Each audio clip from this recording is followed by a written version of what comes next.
Hello, good evening everyone. मैं doctor Swati Sharma English सूत्रा में आप सभी का स्वागत करती हूँ। और आज हमारा प्रैक्टिस पेपर 2 है। पहले कोटेशन से स्टार्ट कर लेते हैं। अगर भरोसा ऊपर वाले पर है तो जो लिखा तकदीर में है वही पाओगे।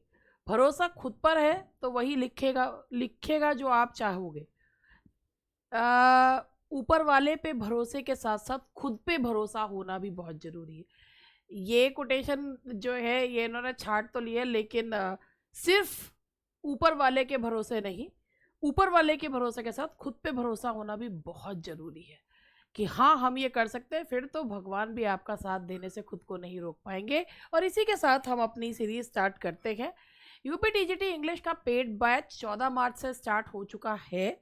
हालांकि इसको आपको लग रहा होगा अभी 1 मंथ जो है वो होने वाला है, तो 10 से ये दोबारा से 10 अप्रैल से नया राइटर इसमें स्टार्ट होगा, ग्रामर लिटरेचर में, और ग्रामर में भी नया टॉपिक स्टार्ट होगा। तो आप चाहें तो इस बैच को देख सकते हैं। इसके लिए आपको ऐप डाउनलोड करना है और 7895937338 पे कॉल करके भी जानकारी ले सकते हैं, और ऐप पे भी सारी जानकारी दी गई है। ये बैचेस जो हैं ये वीडियो बैचेस हैं। टीजीटी पीजीटी के वीडियो बैचेस है। DSSB टीजीटी पीजीटी का एक ही बैच है जो टीजीटी और पीजीटी दोनों के लिए काम करता है। ये वीडियो बैच है। वीडियो बैच का मतलब होता है कि जिसमें आपके जो लाइव के लेक्चर्स हैं वो रिकॉर्डेड फॉर्म में है। हाँ, दोनों में सिमिलैरिटी ये है लाइव और रिकॉर्डेड में कि आपके नोट्स जो हैं वो आपके घर पे पहुंचते हैं। इसके भी सेम लाइव क्लासेस के ही रिकॉर्डेड वीडियोस हैं। चलिए, आज हमारा प्रैक्टिस पेपर 2 है। 30 क्वेश्चंस कल कराए थे। आई होप कि आपने अपना स्कोर कार्ड चेक करा होगा कि कितने आपके क्वेश्चंस ठीक हो रहे हैं। और अब आज से क्वेश्चन नंबर 1 जो है वहाँ से स्टार्ट करते हैं। तो पहला क्वेश्चन है, अभी आप लोग इसमें भी अपना स्कोर कार्ड देखते चलिएगा, चेक करिएगा। What does the term episteme signify? Knowledge, archive, theology, scholarship. Episteme जो वर्ड है उसका क्या मीनिंग है? तो अब आप लोग जो है यहाँ देखिए कि क्या मीनिंग है एपिस्टीम का। तो एपिस्टीम जो है उसका एपिस्टेमोलॉजी कहते हैं। एपिस्टीम का मतलब होता है that is a knowledge. Episteme का मीनिंग है नॉलेज, तो इसका आंसर है A. Readiness is all occurs in Macbeth, Hamlet, King Lear या ओथलो। तो रेडीनेस इज ऑल जो है ये टर्म किस में आती है?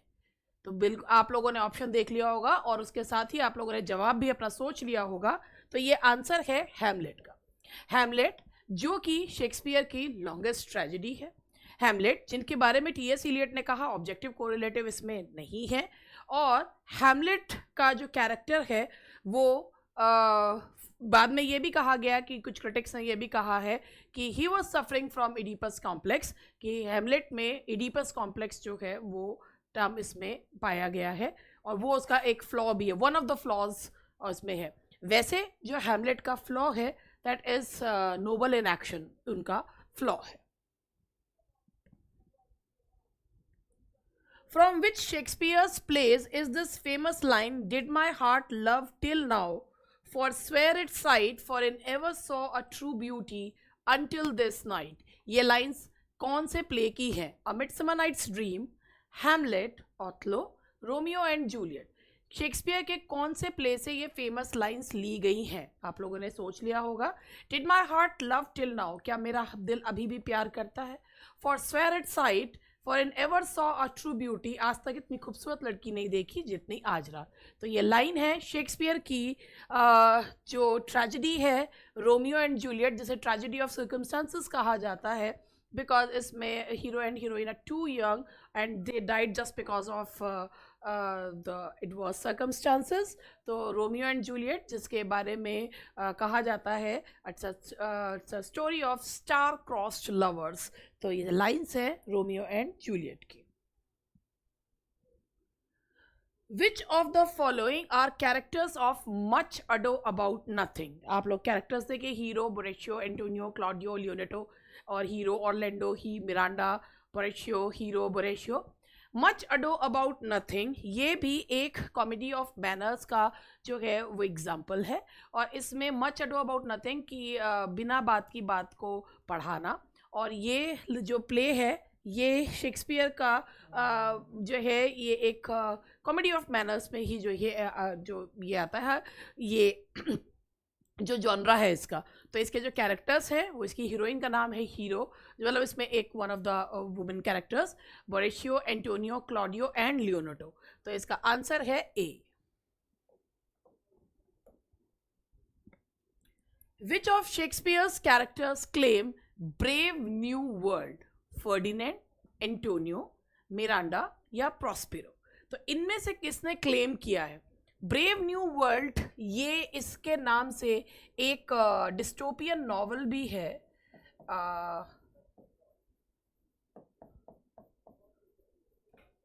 ब्रेव न्यू वर्ल्ड के नाम से। और ये किसने कहा है? ये कहा है शेक्सपियर का जो स्वान सॉन्ग है जिसका नाम है दैट इज टेम्पेस्ट, और उसमें ये लाइन बोली गई है मिरांडा के द्वारा। These lines are uttered by Miranda. Who was called the Shakespeare of divines? Jeremy Taylor, Thomas Fuller, Robert Burton, Richard Better? ये किस शेक्सपियर और डिवाइन्स जो कहा जाता है ये जेरेमी टेलर को कहा जाता है। He was a क्लैरिक in English church, और उनको जो पहचान मिली थी वो क्रॉमवेल के समय में मिली थी। ही वॉज कॉल्ड, वो एक रिनोन्ड राइटर थे और उनको पहचान इसलिए मिली बिकॉज ही उनका जो तरीका था वो बहुत ही ज़्यादा एक जो बहुत उनको कमांड थी अपने विषय पे, और उनको पोइटिक जो है वो लहजा था उनका एक लिखने में। तो जेरेमी टेलर को कहा जाता है, हालांकि ये क्लैरिक इन एक चर्च, तो जेरेमी टेलर को कहा जाता है Shakespeare of divine's. From 1657 to 1659, he assisted John Milton in his duties as secretary for foreign tongues. Who was he? जैसा कि आप जानते ही हैं कि जॉन मिल्टन जो हैं he became blind at the age of 44, and afterwards he was unable to perform his work smoothly, so he needed an assistant, and this man served him as an assistant, and this man was Dr. John Suckling, Robert Herrick, Andrew Marvel और Richard loveless. तो जिन्होंने Milton की के assistant के रूप में काम किया वो और कोई नहीं, कौन थे? That was Andrew Marvel.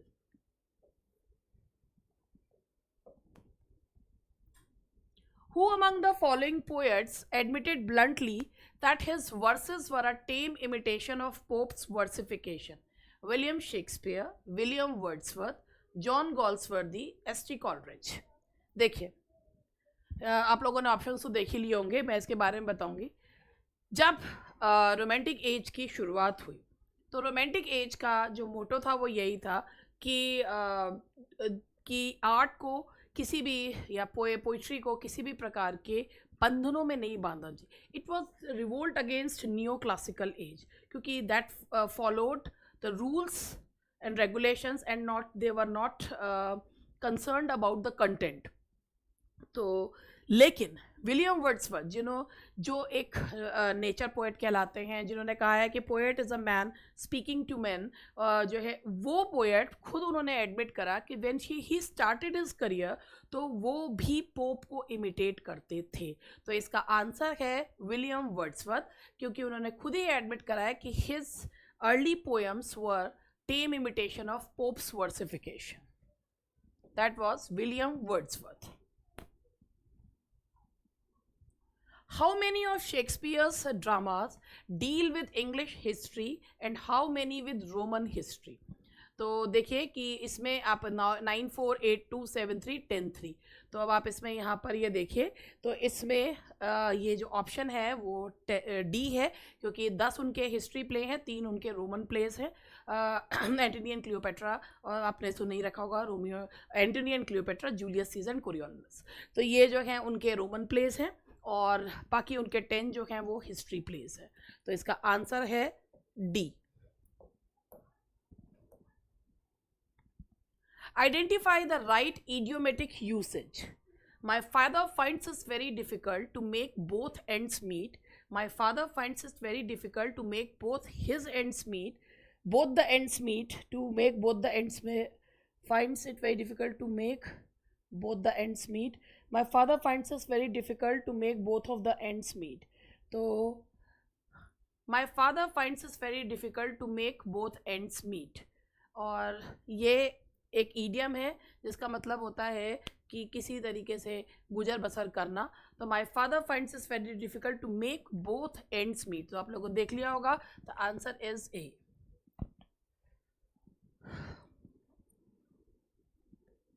In which play of Shakespeare is there a tribute to Marlowe as the dead shepherd? The Twelfth Night, Measure for Measure, The Tempest, As You Like It. तो अगर आपको याद हो, ये मैंने इससे पहले भी ये क्वेश्चन जो है वो डिस्कस किया था. ये जो है एज यू लाइक इट में है. Shakespeare considered Marlowe his master, और उन्होंने जो है उन्हीं की पोएम से ये लाइन जो है वो कोट करी थी, who ever loved not loved at first sight. तो ये जो है शेक्सपियर ने अपना ये, इसका मैं आपको कोटेशन का भी है इसके बारे में बताती हूँ. तो ये मैंने जो है मार्क कर रखा है इसमें. मुझे 1 मिनट लगेगा कि इसको मैं जो है आपको बताना चाहूँगी.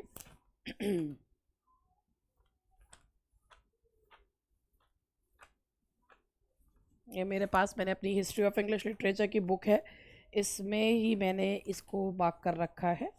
वैसे तो ये मैंने अभी आपको बता ही दिया, और ये उस तरीके से है कि Shakespeare did not forget his master and paid the dead shepherd, यानी कि poet, a handsome tribute when he made Phoebe in As You Like It quote the line from Hero and Leander. ये poem Marlowe की है, hero and Leander. Dead shepherd, now I find thy saw of might, whoever loved that loved not at first sight. ये lines जो हैं Marlowe को कहते हुए उन्होंने उनकी पोएम हीरो एंड लिएंडर से ही कोट करी थी. तो ये हिस्ट्री ऑफ इंग्लिश लिटरेचर की बुक मेरे पास में ही रखी हुई थी, उसी से मैंने इसे कोट किया है. तो ये इसका आंसर है as you like it. Its characters, instead of being taken from sacred narratives or legends of the saints, were personified abstractions. Which dramatic form does this statement refer to? Miracle play, morality play, interlude या mystery play? हम बात करते हैं miracle, mystery और morality play जो है. ये miracle और मिस्ट्री प्ले लोगों को चर्च की तरफ अट्रैक्ट करने के लिए आए थे. जो मिरेकल प्ले थे उसमें संतों की कहानियाँ बताई जाती थी, उनके चमत्कार बताए जाते थे. एंड मिस्ट्री प्लेस जो हुआ करते थे उनमें जो है वो बाइबल की कहानियाँ होती थी.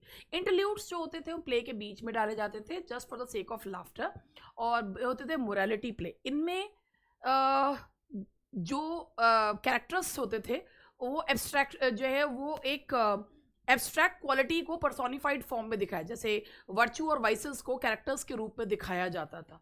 तो इसमें भी कहा गया है कि इनके जो कैरेक्टर्स हैं वो सेक्रेड नैरेटिव्स से ना लेकर, यानी कि बाइबल से या संतों की कहानियों से ना लेकर जो है वो पर्सोनिफाइड एब्स्ट्रैक्शंस यानी कि वर्चू और वाइसेस को ह्यूमन बींग्स के रूप में दिखाया जाता था. और वो किस में दिखाया जाता था? That is shown in morality play.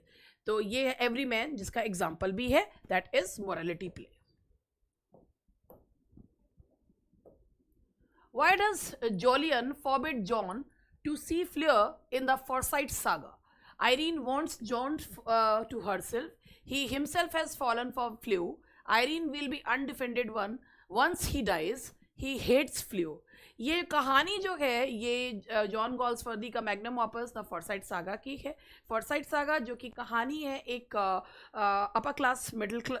Upper middle class Victorian family की, और इसमें 3 नॉवल और 2 इंटरल्यूड्स हैं. और इसमें जो यंग जॉलियन है वो फ्ल्यूर को डेट करने से मना करते हैं. क्यों? क्योंकि अगर ऐसा हुआ कि वो जॉन जो है फ्ल्यूर को करेगा तो आयरीन जो है वो बिल्कुल अकेली रह जाएगी वंस ही डाइज. तो इसका आंसर है सी, वंस है, once he dies. Who is the last of Forsyte elders who dies at the age of 100? Swithin, George, Aunt Anne, Timothy.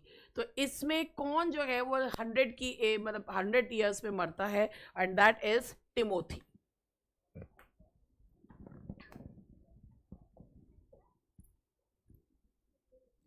Indian Summer of a Forsyte is an interlude between the first 2 books of Forsyte saga. who falls in love with Irene in this part? Old Jolyon, Jolly, young Jolyon, Timothy. तो Indian summer of a Forsyte में दिखाया है कि Irene जो है इस समय अपने हस्बैंड को छोड़ चुकी है और वो जो है वो अपना अलग जिंदगी जी रही है, and at this time old Jolyon falls in love, मतलब एक he enjoys the company of Irene and he leaves something in his will for Irene as well. तो ये इसमें जो है वो old Jolyon falls in love with Irene. A man's modesty is in inverse proportion with his ignorance. इसको हमें sentence improvement है. A man's modesty is in inverse proportion with. इसमें preposition का जो है वो फर्क है तो देखना है. Inverse proportion. A man's modesty is in inverse proportion to. तो इसका जो सही है वो है A. आपने options देख लिए होंगे तो that is 2. He must not be late or he will be punished. तो इसको हमें सिंपल सेंटेंस में इसको हमें चेंज करना है. तो आप इसके ऑप्शंस देखिए. In the event of his being late he will be punished. He will be punished if he is late. He must not be late and avoid being punished. And his coming late will result in his being punished.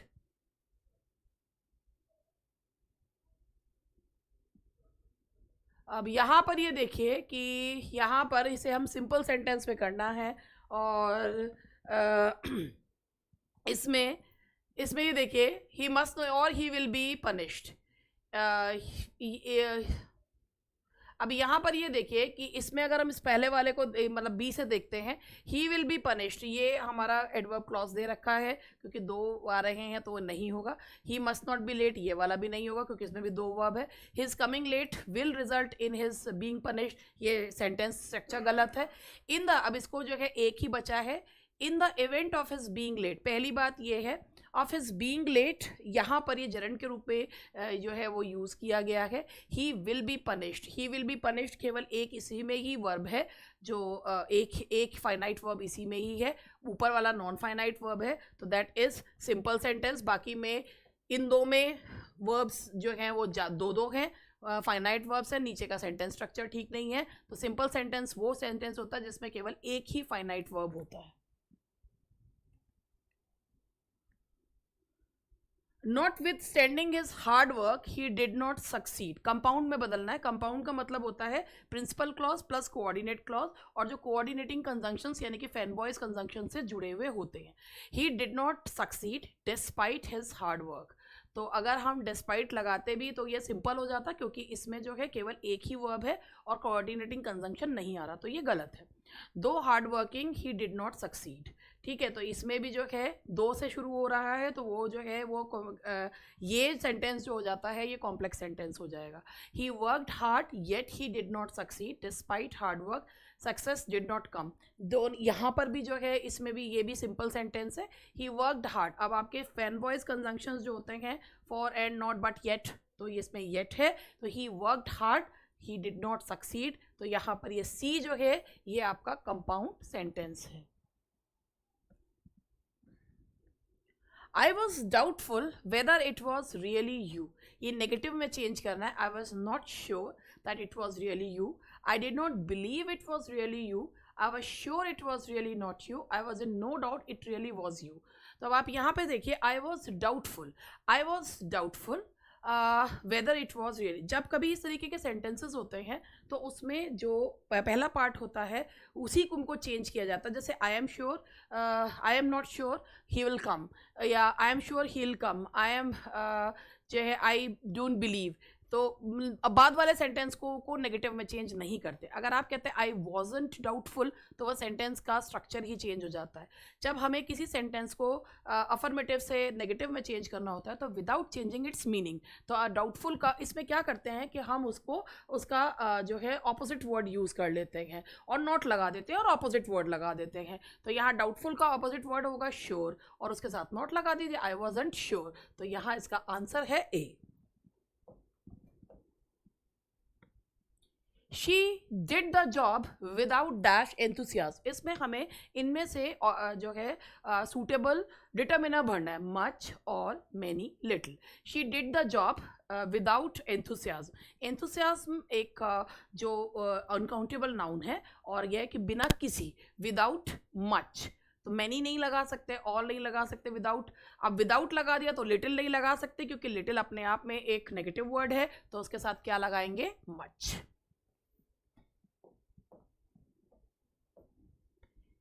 He dashed to the teacher about his homework, तो lie, lying, lay, lied, तो यहाँ पर lie अगर बोलते तो ही के साथ लाई नहीं आ सकता, लाइंग पड़े रहने के लिए, ले लाइड, लाई की जो सेकंड फॉर्म होती है झूठ बोलने के लिए वो होती है लाइड, तो यहाँ आएगा that is D. In the sentence the game is on, the game is on है ये, on is preposition, adverb, participle होगा ये, participle, adjective. In the sentence the game is on, पहले हम इसको समझते हैं। अगर यहां पर ये होता कि the book is on the table, तो आप यहां देखिए कि ये नाउन है और ये ऑन जो है ये प्रेपोजिशन हो गया, क्योंकि ये जो है इस नाउन की पोजीशन बता रहा है, where is the book, on the table, पूरा मिला के एडवर्ब फ्रेज बनता है। अगर प्रेपोजिशन वाला जो वर्ड है उसके बाद नाउन प्रोनाउन आ रहा है तो वो प्रेपोजिशन, अगर उस पे वर्ड पे सेंटेंस खत्म हो रहा है तो वो प्रेपोजिशन नहीं हो सकता। द गेम इज ऑन से पता चल रहा है कि ये कंटिन्यूएशन में बता रहा है, ठीक है, the game is on, the game is continuation, तो कंटिन्यूएशन में बता रहा है तो ऊपर से कहाँ कंटिन्यूएशन को बता रहा है, तो जब कंटिन्यूएशन को बता रहा है और उस पर सेंटेंस खत्म हो रहा है तो वहाँ, और उसके बाद कोई नाउन प्रोनाउन नहीं आ रहा है तो वो पार्ट ऑफ स्पीच होता है एडवर्ब, तो ये क्या है, that is adverb.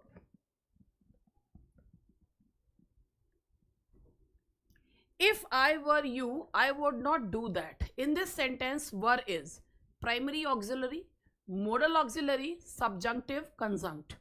If I were you, अगर मैं तुम्हारी जगह होता तो मैं ऐसा ना करता। इस तरीके के में वर को क्या कहते हैं, साधारण तौर पे जो वर होता है वो एक ऑक्सिलरी वर्ब होता है, यानी कि जब वो दे अगर उसके साथ लगता है, जैसे ही वर, दे वर डूइंग दिस वर्क, तो ये मेन वर्ब के साथ लगता है तो ऑक्सिलरी हो जाता है।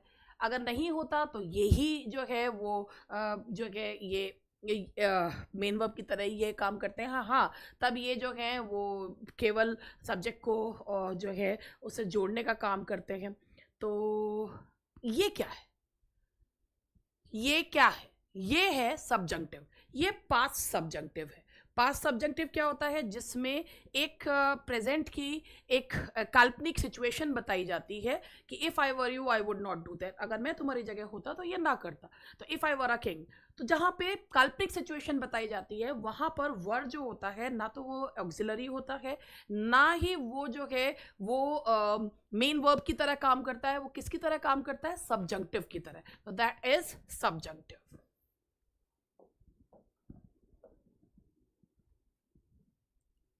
Identify the sentence with no adverb. He behaves best in the class. She sings well enough. He is a miserly boy. The patient is much better. अब आपने ऑप्शंस देख लिए। सबसे पहले ये behaves जो है वो वर्ब है और ये जवाब दे रहा है हाउ का, तो ये एडवर्ब है, दैट्स एन एडवर्ब, ठीक है। शी सिंग्स हाउ, तो ये भी एडवर्ब है।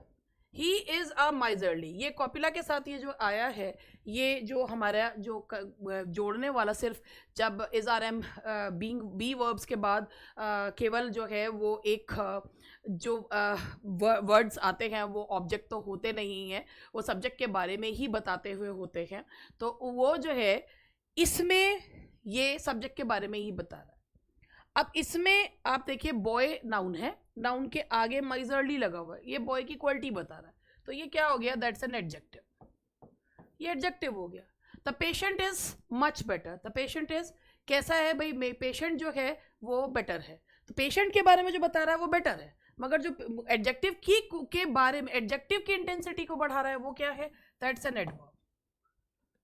तो ये केवल एक ही सेंटेंस है जिसमें एडवर्ब नहीं है, और वो है सी वाला, क्योंकि उसमें एडजेक्टिव के तौर पे माइजरली यूज हुआ है, और वैसे भी अगर एडवर्ब के तौर पे यूज होता तो माइजरली मैनर यूज होता। यहां पर भी ये मच भी एडवर्ब है, तो एक ही है, वो है सी।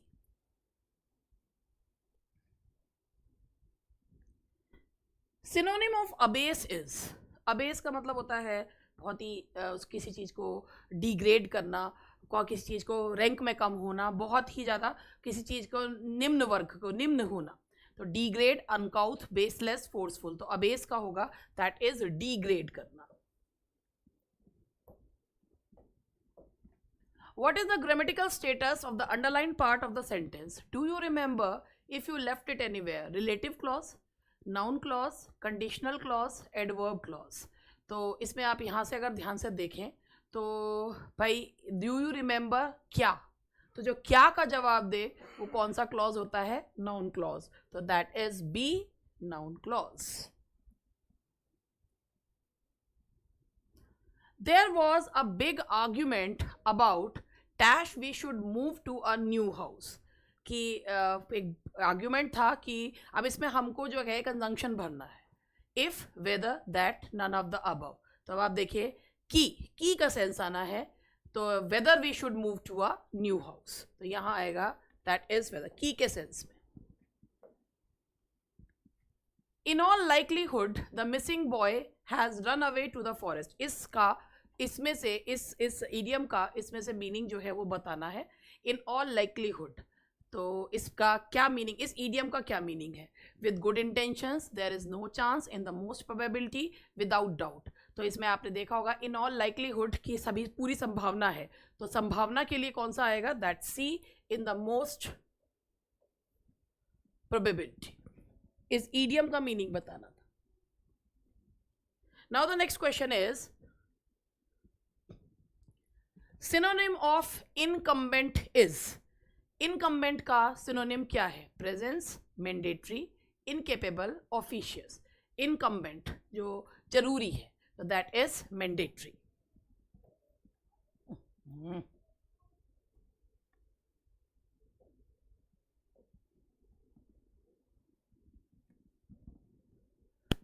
Now the next question is synonym of viability.